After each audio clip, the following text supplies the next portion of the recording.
বাংলাদেশে থাকলে কি জীবনে উঠতে হয়? মালয়েশিয়া কুয়ালালামপুর মেইন শহর, প্রত্যেকটা উঁচু ভবন নিয়েই আমরা এই জায়গায় আছি। প্রিয় দর্শক, আসসালামু আলাইকুম। আমি এই ভিডিওটা প্রিয় দর্শক, আমি একবারে আপনাদের জন্য আজকে এই ভিডিওটার ভিতরে আমি মালয়েশিয়া কুয়ালালামপুরের পুরাটা রাজধানীর দৃশ্যগুলো আপনাদের মাঝে তুলে ধরবো।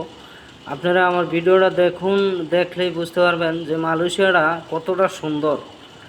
আর মালয়েশিয়ার বিল্ডিংগুলা কত উঁচু উঁচু বিল্ডিং, প্রত্যেকটা বিল্ডিং অনেক 50-60 তলা, 30 তলা, 50 তলা, 80 তলা, 100 তলা। ঠিক আছে, এই জায়গার ভিতরে চারিদিকে সবগুলা বিল্ডিং আমার এই নাম্বার 1। এই যে সাতু মালয়েশিয়া, তারপরে সাতু লাপ্পান এটা, তারপরে কেএলসিসি টাওয়ার, টুইন টাওয়ার, এগুলা সবগুলাই এই জায়গাতে দেখা যায়। একবারে আমি মেন পানরেন্দ্রে আছি, একবারে মাঝামাঝি দৃষ্টে, কারণ আমার এই বিল্ডিংয়ের উপর থেকে সারা কুয়ালালামপুরের প্রত্যেকটা বিল্ডিং, বড় বড় বিল্ডিং সবগুলাই দেখা যায়। আপনারা আমার সাথেই থাকুন, চোখ রাখুন, তাহলেই বুঝতে পারবেন। প্রিয় দর্শক, লাস্ট পর্যায়ে যদি ভিডিওটা ভালো লাগে আপনারা একটু লাইক শেয়ার দিয়ে আমার পাশে থাকবেন। ভিডিওটা অনেক উপর থেকে করা, আর পুরোটা ভিডিও আপনাদেরকে সুন্দর করেই দেখানোর চেষ্টা করেছি। ধীরে ধীরে ভিডিওটা দেখবেন, কারণ ভিডিওটা মোটামুটি একটু লং টাইম, 5-6 মিনিট হয়ে গেছে। পুরোটা ভিডিও না দেখলে আপনারা বুঝতে পারবেন না যে মালয়েশিয়ার দৃশ্যগুলো কতটা সুন্দর, দেখলেই বুঝতে পারবেন।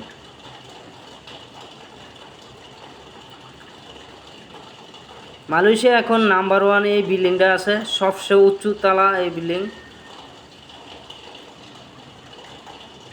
এই যে টুইন টাওয়ার, এটার এই উপরে দেখা যায় একটা চিকুন একটা,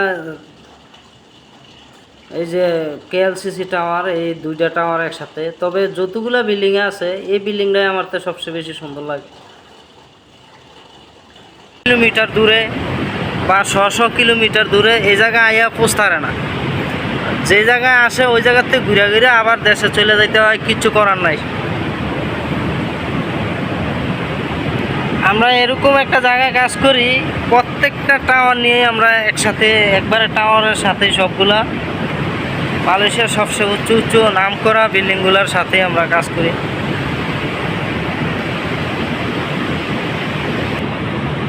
এই মসজিদটা দেখ কত সুন্দর দেখা যায়।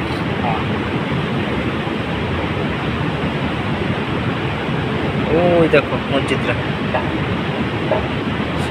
আর এটা হচ্ছে থানা। আমরা যে জায়গাতে আছি এখন, এন থেকে পুরো মালয়েশিয়ায় মানে মনে করো দেখা যায়, কুয়ালালামপুর শহরটা পুরাই দেখা যায় ধরতে গেলে, ঠিক না?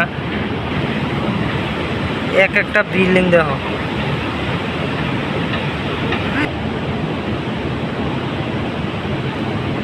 দেওয়া যায় রে প্ল্যানটা, দেওয়া যায় নাকি? দেওয়া যায় একটু একটু, মানে হ্যাঁ এটাই তো ওষাটা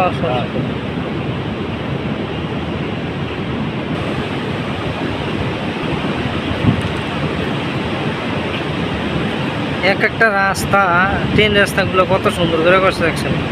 নিচে দেখ কয়েকটা সিরিয়াল করে রাস্তা মনে করি, হ্যাঁ, কোনো যানজট দেয়। বাংলাদেশে যেই পরিমাণে জাম আর যেই রাস্তার অবস্থা, আর ধুলা বালু, আমার মাঝে মাঝে মনে হয় যে বাংলাদেশে জন্ম হইয়া ভুলই। এই যে এটা এটা এটা ওই সিঙ্গাপুরের ওই বিল্ডিংটার মতন মনে হয় ডিজাইনটা করতেছে। কোনটায় সুইমিং পুল করছে দেখছ? এরপরে দেখছো নি কোন? দর্শক, আমরা এখন যে জায়গাটায় আছি, এই জায়গাটা এই মালয়েশিয়া কুয়ালালামপুরের ভিতরে চারো সাইডে গেলাম অনেক ওষা পাহাড়, 50-60 তলা উপরে। আমি 60 তলা উপরে থাকেও দেখা যায়, ওই দেখেন ওই সাইডে পাহাড়গুলো লাগে যেমন আমার সমতল।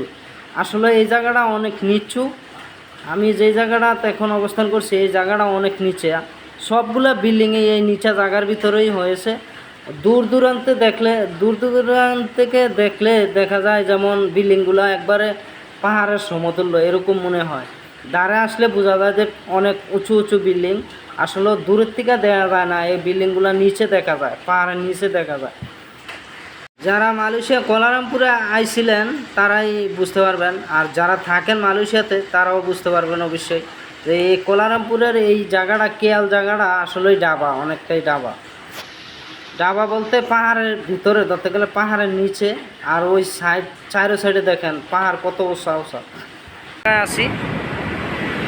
আর প্রিয় দর্শক, আমি একবারে প্রায় 57 তলা উপরে আছি বর্তমানে। 57 তলা উপরের থেকে আমি ভিডিওটা করা আমার। আর উপরে আরও রয়েছে, এই দেখেন এই সারা বিল্ডিংয়ের এসিগুলার ইয়াগুলো দেখেন, এগুলো আমি এসির মেশিন সব দেখছেন, এক একটা মেশিন কত বড় বড় দেখেন। আমি এখন যেই জায়গায় রয়েছি এখান থেকে শুধু 19-20 হলেই দেখা যাচ্ছে যে নিচে পড়লেই মনে করেন আমি আর নির্ঘাত বদ্ধ হয়ে যাবো, একটার কথা শেষ। আচ্ছা, সারা মালয়েশিয়া আপনাদেরকে দেখাই দিলাম আজকে। একটা লাইক শেয়ার, ভিডিওটা লাইক শেয়ার দিয়ে আমার পাশে থাকবেন। এই দেখেন কত ভয়ঙ্কর একটা জায়গা দিয়ে আমার যাইতে হয়। এই দেখছেন, এই এনতিকা এই জায়গাটা গেলে গেলাম নিচে, ঠিক আছে, কোনো সেফটি নাই এই জায়গা। আর এর বাইরে দিয়ে সেফটি দেখেন, কারণ এটার বাইরে কেউ ফরেনের লিগা মরত। এই যে এটা হচ্ছে সেফটিয়ারি, কারণ এখান দিয়ে আমি ওইখানে ভিতরে গেছি, কারণ ওই জায়গায় আমার একটু কাজ করতে হয়েছে, এই কারণে আমার সমস্যা না। অন্য কোনো মানুষ আসতে পারবে না এই জায়গায়, যারা কাজ করে তারাই আসতে পারবে।